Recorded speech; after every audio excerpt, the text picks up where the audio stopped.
오늘 본문 2절에서는 너희가 이방인으로 있을 때 말 못하는 우상에게로 끄는 대로 끌려갔다라고 말했죠. 우리가 하나님을 알지 못할 때 결국 사탄이 끄는 대로 우리는 우상 숭배로 끌려다녔었습니다. 그러나 이제는 하나님의 성령이 우리를 예수님을 저주할 자라 하지 않고 또 예수님을 주님이라고 말할 수 있도록 성령이 우리 안에 거하셔서 행하셨습니다. 바로 이것이 오늘 사고의 근거입니다. 우리가 전에는 어둠이었었는데, 전에는 사탄의 종이었었는데, 전에는 육신의 정욕과 육신의 욕망에 따라서 끌려가는 그런 사람이었었는데, 우리 안에는 이제 더 이상 육신의 사람이 아니라 하나님의 성령을 따라서 예수님을 주로 모시고 살아가는 주가 있는 삶이 되었단 말입니다. 그런데 이 성령께서 우리를 그 다음 4절 말씀에 보면 우리에게 여러 가지 은사를 주신다라고 말합니다. 이제 오늘부터 은사에 대한 얘기가 나오는데 이 가장 중요하게 기억하실 것이 겁니다. 은사론의 첫 번째 주제는 은사는 종류가 많지만 한 분 같은 성령이 주신다. 그러니까 한 분의 통제하에서 일어난다는 사실입니다. 두 번째, 직분도 여러 가지 직분이 있지만 같은 주님 아래서 주에게 지시를 받는다는 겁니다. 그리고 세 번째로는 사역도 여러 가지지만 모든 것을 모든 사람 가운데서 이루시는 이는 하나님이시다. 우리의 은사와 직분과 사역에서 바로 성부, 성자, 성령 하나님께서 같은 하나님께서 주재하에서 그분들 하나님의 지도하에서 일어난다는 거예요. 그래서 상상할 수 있는 게 뭔가요? 충돌이 있을 수가 없다는 거예요. 이 직분과 사역이나 또 은사는 그래서 충분히 잘 완벽한 조화 가운데서 일어나는 것이 정상적인 것입니다. 그런데 이것을 벗어나는 것은 뭔가 문제가 있는 거죠. 자, 한번 생각해 보십시다. 7절 말씀. 성령의 나타남을 주시는 것은 유익하게 하려 하심이라. 자, 먼저 우리에게 어떤 성령의 나타남이 있었나요?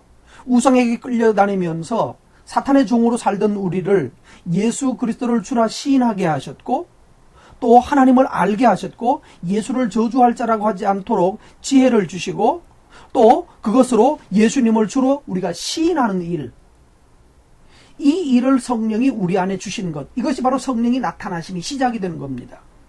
이 성령이 나타나셔서 우리가 주로 고백할 때에 또한 주로 고백하는 그 각 사람에게 성령께서는 또 각양의 은사를 주시는 거예요. 이 은사는 기능입니다.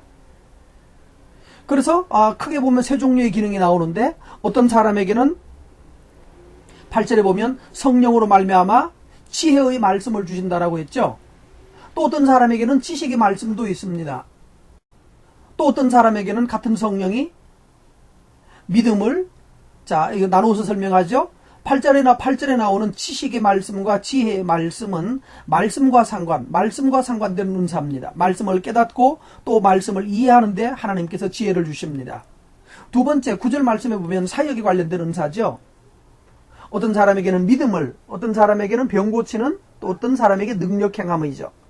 여기서 이 사역은 바로 하나님의 사람이 믿음으로 어떤 문제를 만났을 때, 어려운 문제를 만났을 때 어떤 사람은 믿음이 있어서 담대하게 그것을 믿음으로 행하는 사람이 있습니다. 마치 다윗이 골리앗을 만났을 때 돌멩이 물맷돌을 가지고 물맷돌 들고 가서 골리앗을 때려 눕힌 겁니다.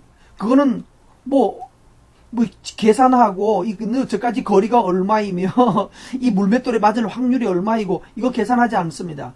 그저 하나님만 의지해서 나아가는 것, 그게 바로 믿음의 은사의 모습이죠.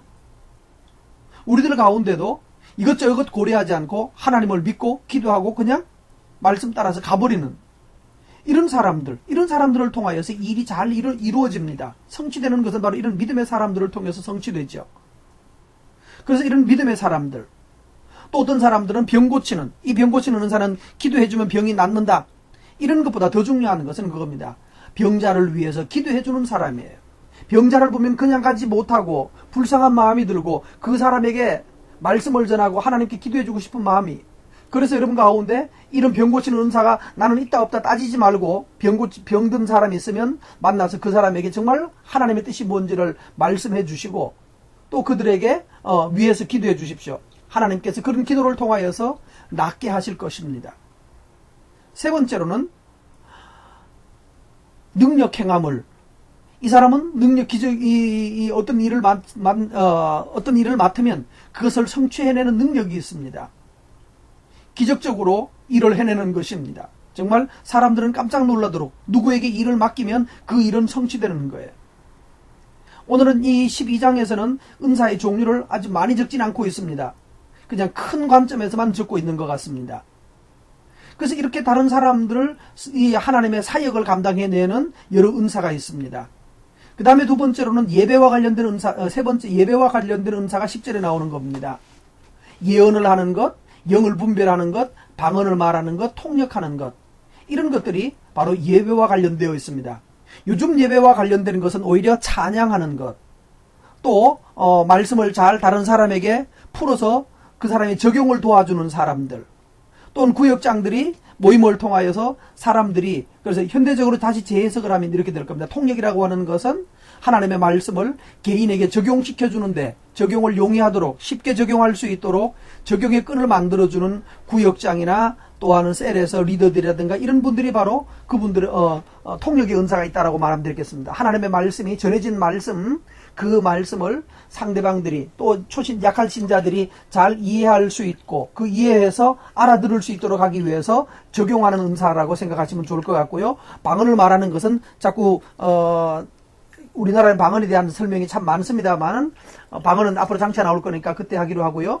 방언은 여기서는 다른 사람을 위해서 기도해주는 은사라고 저는 해석하고 싶습니다. 방언에 대해서 많은 관점이 있습니다만은 현대 방언의 은사가 없지 않습니다. 있습니다. 있는데 어느 교회는 80%가 방언한다. 이거는 가짜입니다. 그러나 진짜 하나님 주신 방언의 은사는 사람들이 알아들으면 곤란한 말, 그래서 하나님과 나 사이에서만 일어날 수 있는, 또 다른 사람을 위해서 중보하는 사람들이 보통 사람들이 알아듣지 못하도록 하기 위해서 하는 은사로서 방언의 은사도 있을 것입니다. 또 그 다음에 예언의 은사, 영분별의 은사, 이런 것들은 바로 하나님의 말씀을 더 온전히 드러내고 하는 그런 일을 위해서 사용되죠.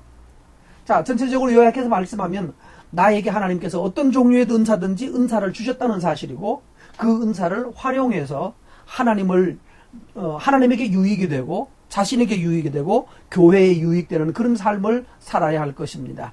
저와 여러분의 삶에 이와 같은 하나님의 승리가 있게 되기를 바랍니다.